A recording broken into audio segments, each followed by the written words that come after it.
Estamos na segunda fase da Copa Libertadores da América e ela nos traz 8 jogos com 16 times participantes. E no vídeo de hoje nós vamos abordar todos os jogos e falar um pouquinho sobre a campanha de cada time até o jogo deles acontecerem. Vem comigo. Nessa terça-feira, dia 17, foi quando começou a segunda fase da Copa Libertadores.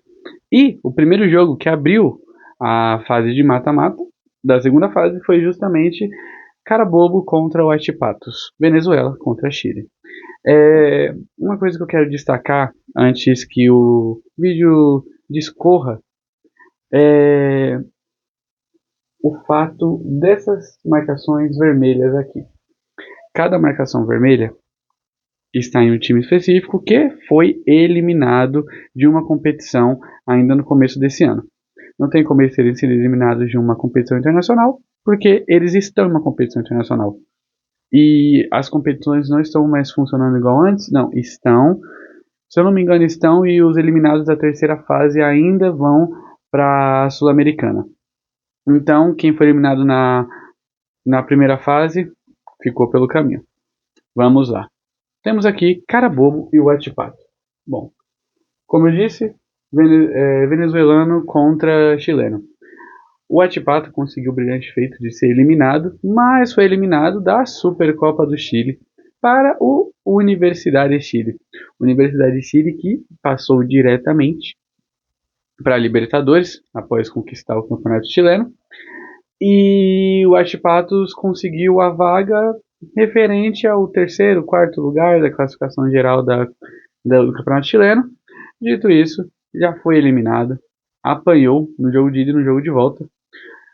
E no ano de 2026, o Huachipatos tem apenas 4 partidas jogadas, sendo 2 delas a derrota para a Universidade de Chile, sendo eliminado da Supercopa do Chile, mas também tem 2 vitórias. O Carabobo já é um outro caso. O Carabobo ele tem 3 partidas até o momento, sendo 1 vitória e 2 derrotas.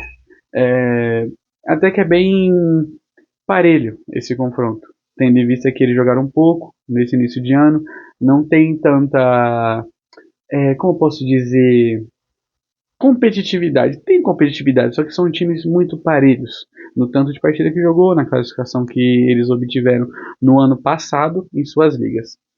Mas essa partida aconteceu na noite de ontem. Eu estou gravando esse vídeo na quarta-feira, dia 18.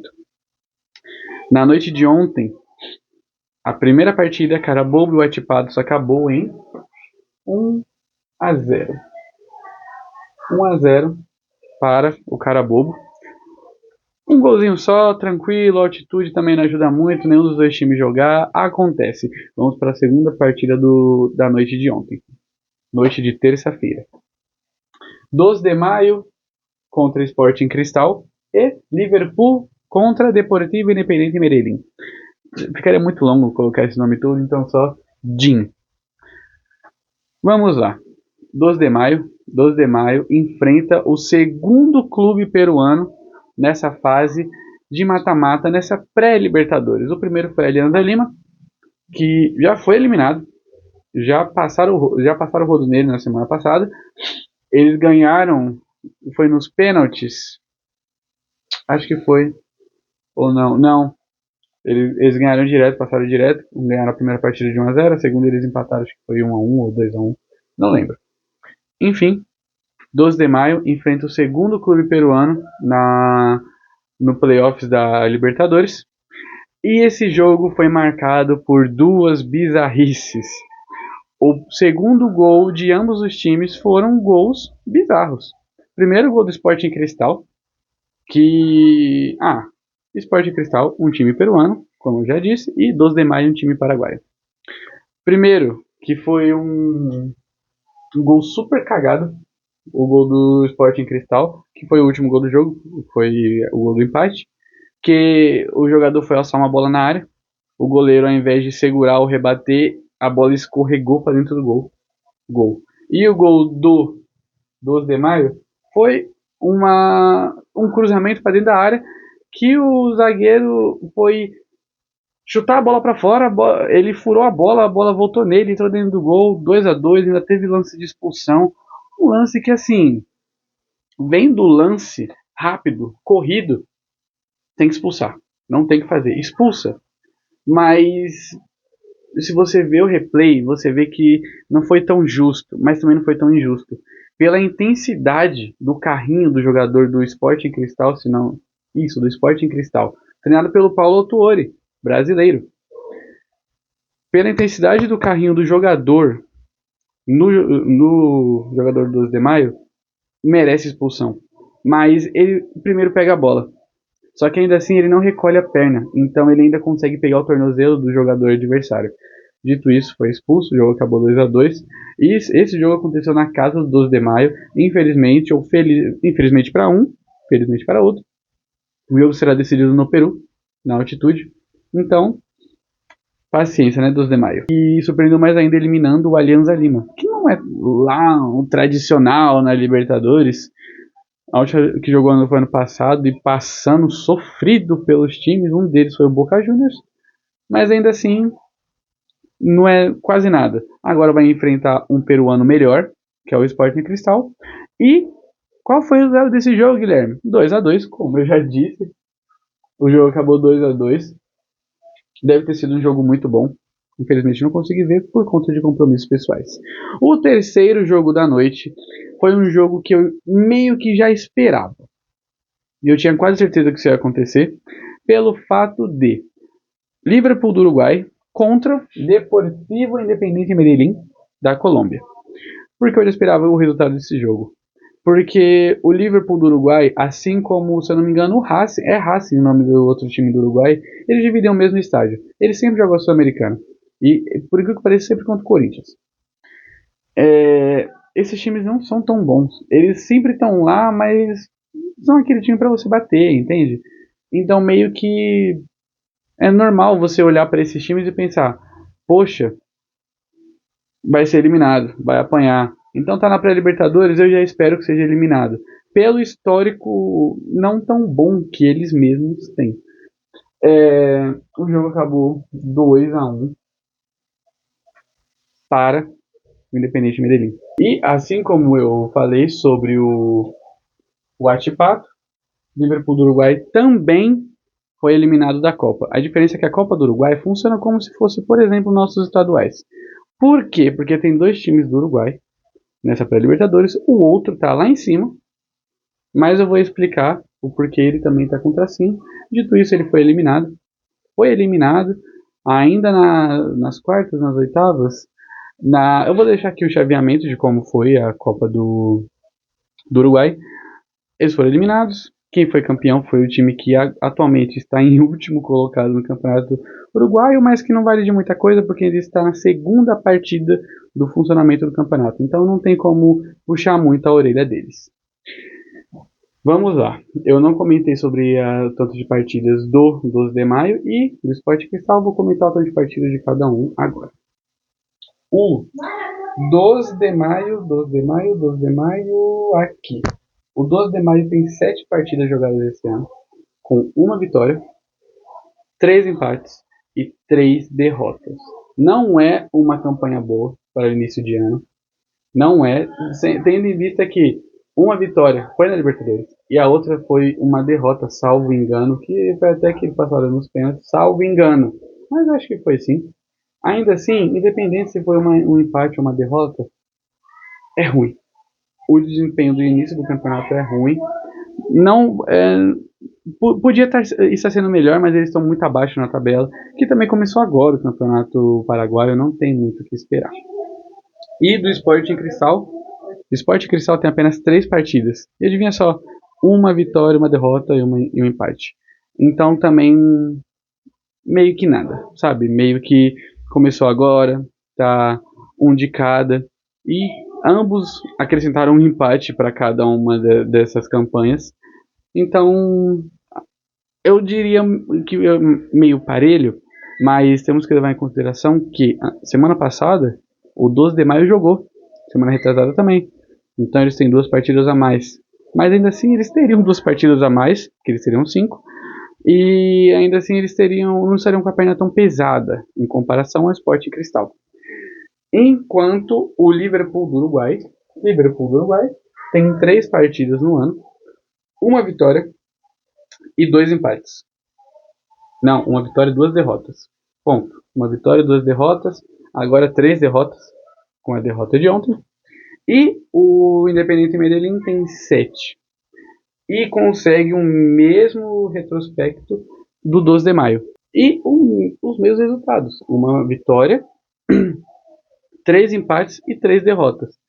Não é uma campanha horrorosa, mas ainda assim não é uma campanha para se orgulhar, né? Então, pelo menos eles ganharam uma, acrescentaram mais uma vitória agora contra o Liverpool. E vamos esperar o resultado da partida da semana que vem. Agora, vamos para os jogos da quarta-feira. Quarta-feira nós temos mais 3 jogos. Um deles está acontecendo exatamente agora enquanto eu gravo o vídeo. Bahia e O'Higgins. O'Higgins e Bahia. O'Higgins que é do Chile e Bahia. Eu nem vou falar de onde que é. Eu acho que vocês devem saber. O'Higgins, ele tem nesse ano apenas 3 partidas também. Apenas 3 partidas. Pouco, o campeonato chileno começou há pouco também, começou no comecinho de fevereiro, então não tem como cobrar muito desses times. Nem todo calendário é louco e corrido igual o nosso. Dito isso, o Bahia está invicto na temporada. Eu não sabia disso até eu ir pesquisar os números do Bahia. O Bahia tem 8 vitórias e 3 empates. Tudo bem. Assim, eu posso dar até um contraponto quando eu chegar no Botafogo. Então eu vou esperar chegar no Botafogo para dar um contraponto do Bahia. Tá bom? O jogo está acontecendo agora, até o momento que eu estou gravando, está 1-0 para o O'Higgins. Então, não sei quem vai ganhar. Eu espero muito, muito mesmo que seja o Bahia. Uns 2-3-1, por causa do Rogério Ceni. Eu não tenho como negar, eu gosto muito desse cara. Dito isso, provisoriamente 1-0. Provisoriamente. Tá bom? Provisoriamente. Para os jogos das 9h30 da noite, nós temos Nacional Potosí, da Bolívia, e Botafogo. Assim, agora eu já vou colocar aqui o asterístico. Adivinha só quem foi eliminado esse final de semana no Campeonato Carioca para o Flamengo? Então, né?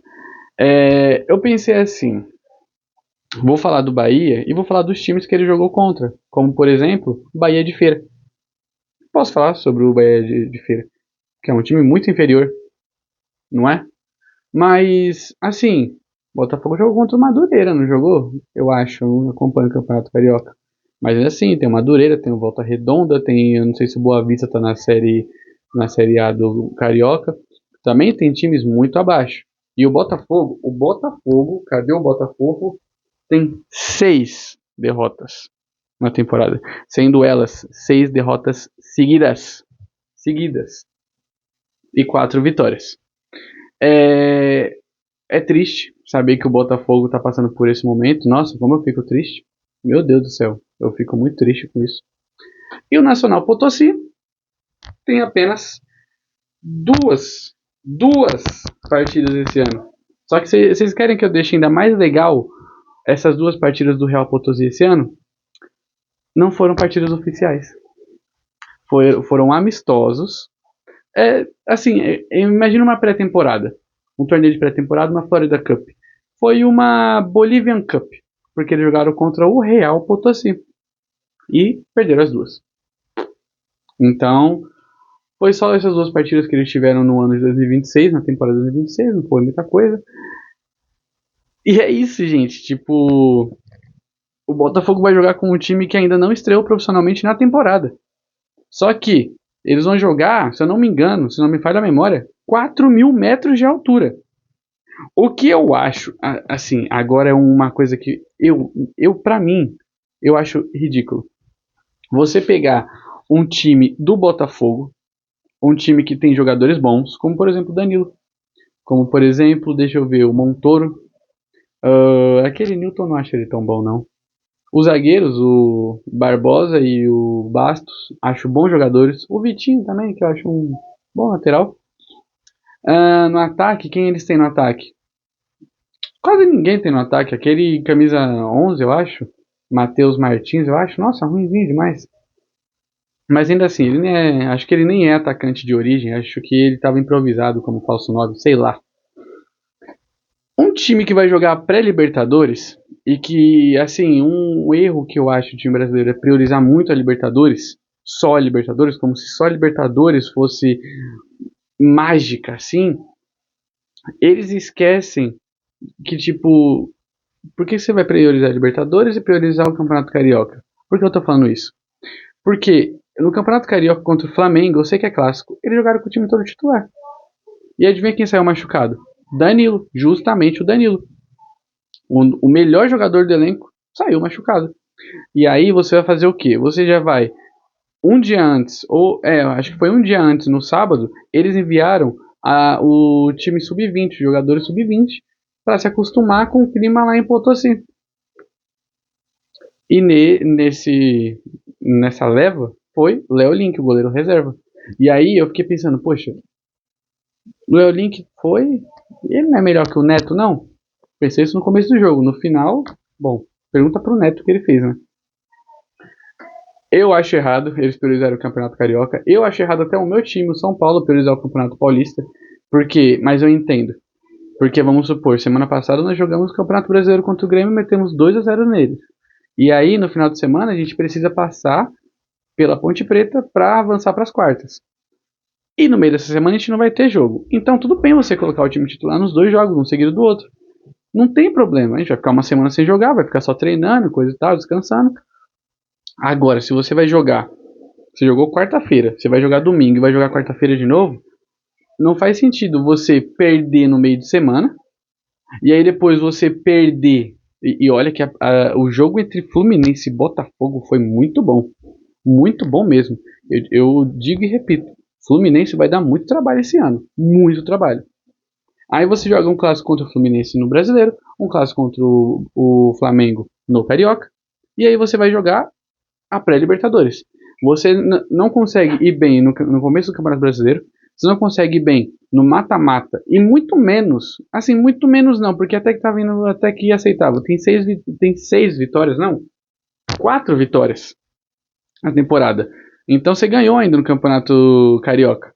E aí você pega e você não poupa jogadores contra o Flamengo, sabendo que você quer priorizar a Libertadores, e aí você já lesiona um jogador que na partida contra o Fluminense já saiu sentindo, contra o Flamengo saiu sentindo de novo, e aí você ainda vai levar o jogador para jogar, certeza que ele vai jogar de titular contra o Nacional Potosí lá na Bolívia a 300 mil metros de altitude. É um péssimo planejamento do Botafogo, péssimo. Eu não sei como que eles poderiam melhorar o time, porque esse ano a temporada deles está horrível. Mas assim, é como eu cresci conhecendo o Botafogo, pra mim não é estranho, pra mim é normal. O outro jogo é Barcelona de Guayaquil e Argentino Júnior. Barcelona de Guayaquil e Argentino Júnior. Vamos lá. Barcelona de Guayaquil, Equador contra Argentino Júnior. Eu nem conto pra vocês da onde que é o Argentino Júnior. Vamos lá. Barcelona de Guayaquil tem 3 partidas esse ano. E adivinha só, uma vitória, um empate, uma derrota. E vocês vão ficar surpresos se eu falar que são todos amistosos? Não tem uma partida oficial esse ano ainda. Todas as partidas são amistosos. Então não tem nem que falar. Não tem que falar do Barcelona de Guayaquil. O que eu tenho para falar é um time. É um time que, assim, é um ponto que eu gosto muito do Barcelona de Guayaquil. É um time equatoriano que não joga na altitude. Eu amo isso, porque, tipo, o time não é ruim. O time não é ruim. Eu gosto muito de ver, por exemplo, jogos de times medianos da América do Sul. Porque eles são péssimos defensivamente e tecnicamente, mas eles têm vontade. Então você vai ver um jogo feio, mas um jogo com vontade. Você vai ver muito chute de fora da área, muita correria, muita driblação. É legal, eu gosto disso. 3 partidas, 3 amistosos, não tem o que falar. Agora o Argentino Júnior tem o dobro, 6 partidas. 6 partidas e uma eliminação da Copa da Argentina. Já foram eliminados na primeira fase para o... Qual é o nome do time, pelo amor de Deus? Midland, da segunda divisão da Argentina. Foi eliminado para o Midland. nos pênaltis. Vou deixar aqui em cima o jogo para vocês verem. Midland, da Argentina. Eles foram eliminados. Eles têm 6 partidas na temporada. 2 vitórias, 2 empates e 2 derrotas. Esse duelo aqui... eu nem falei sobre o que eu acho sobre o Botafogo e Nacional Potosí. O que eu acho sobre essa partida? Vai ser, calma, 2-0 para o Nacional Potosí. Bota a altitude na conta. E Barcelona e Argentino Júnior, eu acho, e muito, 3-0. Não, é porque você gosta do Barcelona, porque você acabou de falar? Não, para mim esses dois times são irrelevantes. 2 times médio para baixo. Não fede nem cheira. Quase nunca dão trabalho. E outra, quem passar daqui, pega quem passar daqui. Então, assim, de um jeito ou de outro, o Botafogo só vai ter um desafio de verdade, que vai ser contra o Nacional, por causa da altitude. De resto, vai pegar esses dois times, um desses dois times para ir para a fase de grupo. Então, vamos para os jogos de quinta-feira. Para fechar, nós vamos falar sobre os jogos de quinta-feira, os jogos que fecham os jogos de ida da segunda fase da Copa Libertadores, entre Juventude e Guarani, um jogaço pela Série B do Campeonato Brasileiro 2026. Seria mais jogaço ainda se o Guarani tivesse na segunda divisão, mas não são esses dois times aqui, são esses dois times aqui, Juventude e Guarani, Juventude do Uruguai e Guarani do Paraguai. Até as cores são diferentes. Vamos começar falando sobre o Juventude, que já foi eliminado. E é muito engraçado a história do Juventude, mano. Porque, tipo assim, eles têm 6 partidas esse ano, 2 vitórias, 1 empate e 3 derrotas. Uma dessas derrotas foi na Copa do Uruguai. E adivinha só, perderam para o time Progresso. Progresso não é, Progresso. Ordem e Progresso. Enfim, perderam para ele. O time acabou sendo campeão da Copa do Uruguai. E olha só que coisa maravilhosa, esse mesmo time é o Lanterna do Campeonato Uruguaio. Progresso é o nome deles. Contra o Guarani do Paraguai. Guarani que tem, vamos ver, 5 partidas esse ano, 2 vitórias, 2 empates e 1 derrota. Esse jogo vai ser um bom jogo, porque o Juventude, ele... Nunca ouvi falar, eu não vou mentir, eu nunca ouvi falar nesse time. Eu já ouvi falar no Guarani, mas nunca no Juventude. Mas passou pela Universidade Católica que não era do Peru. Eu achei que era do Peru, que eu falei, e eu esqueci de novo de onde que é. Acho que é do Equador. Eu vou colocar aqui qual a Universidade Católica que eu comentei no último vídeo. É esse daqui, e eu vou colocar o país, que eu acho que é do Equador. Não quero ficar dando fake news de novo igual da última vez. Dito isso, eles já passaram da última fase. Passaram pela Universidade Católica. Agora vão enfrentar o Guarani do Paraguai. Acredito que esse vai ser um bom jogo de bola. Um bom mesmo jogo de bola. E eu também acredito que vai ser interessante de assistir. Mais pelo Guarani. Por que eu tô falando isso? Porque eu já acho que vai ser um pouquinho desigual. Porque eu acho o Guarani um bom time. Não maravilhosamente bom como o Olímpia, que já passou direto, né? Não, o Olímpia tá na Sul-Americana, o Olímpia. Se não me falha a memória, o Olímpia tá na Sul-Americana. Então, Guarani, eu acho que esse jogo vai ser... Onde eu posso colocar aqui? Vou colocar aqui, vocês vão entender. Vai ser 2-1 pro Guarani. Acho que vai ser um bom jogo, um jogo bem parelho. 2 times que não são tão bons, também não são tão ruins. E se eles deram trabalho para a Universidade Católica, eles vão dar trabalho pro Guarani. E, para fechar, o último jogo do jogo de ida vai ser Deportivo Táchira e Tolima. Táchira da Venezuela, Tolima da Colômbia. Nós conhecemos muito Tolima. Primeiro por esse resultado aqui maravilhoso, contra um time preto e branco da capital paulista. E um outro resultado maravilhoso contra um time de 3 cores, também da capital paulista. O Táchira, assim como Juventude e o 12 de Maio, já jogou nessa Libertadores. Mas vamos para as partidas que eles jogaram até agora. O Tátira tem 5 partidas, 2 vitórias, 1 empate e 2 derrotas. E o Tolima, 7. 3 vitórias, 3 empates e 1 derrota. Eu acho que o Tolima passa. Eu creio, eu tenho uma noção, eu não tenho certeza também, né? Mas por ser a Venezuela, eu acho que o Tátira joga na altitude. Se jogar na altitude, aí vai ter um probleminha. Ó, eu vou colocar aqui o estádio que eles vão jogar e a altitude. Em caso de altitude, vou colocar aqui. Em caso de altitude, 1-0 para o Tátira. Em caso de campo normal, que Deus não esteja vendo com visão privilegiada, eu acho que vai ser 2-0 para o Tolima. Fácil, tranquilo. Esses são meus palpites por enquanto. Então vamos para o último bloco do vídeo. Agora sim, gente, para encerrar mesmo, viu? Para encerrar eu vou colocar aqui como vai ficar. Melhor, eu vou colocar na tela inteira como vai ficar o chaveamento e quem vai pegar quem. Se você quiser ver com mais calma, pause o vídeo para você poder ver direitinho quem vai pegar quem caso cada time passe, tá bom? O que eu sei, que eu tenho certeza já, é o jogo entre Nacional Potosí e Botafogo e Barcelona de Guayaquil contra Argentino Júnior. Esses 4 times podem, 2 desses 4 no caso, né, podem se enfrentar na terceira fase e quem passar vai para a fase de grupo. Ok. Esse foi o vídeo. Muito obrigado por assistirem. Qualquer dúvida ou então palpites, coloquem aqui embaixo nos comentários o que vocês acham. E deixa o like no vídeo, ajuda muito a crescer, a divulgar para outras pessoas, a aparecer na página de outras pessoas para elas assistirem. Muito obrigado pela sua atenção e até o próximo vídeo.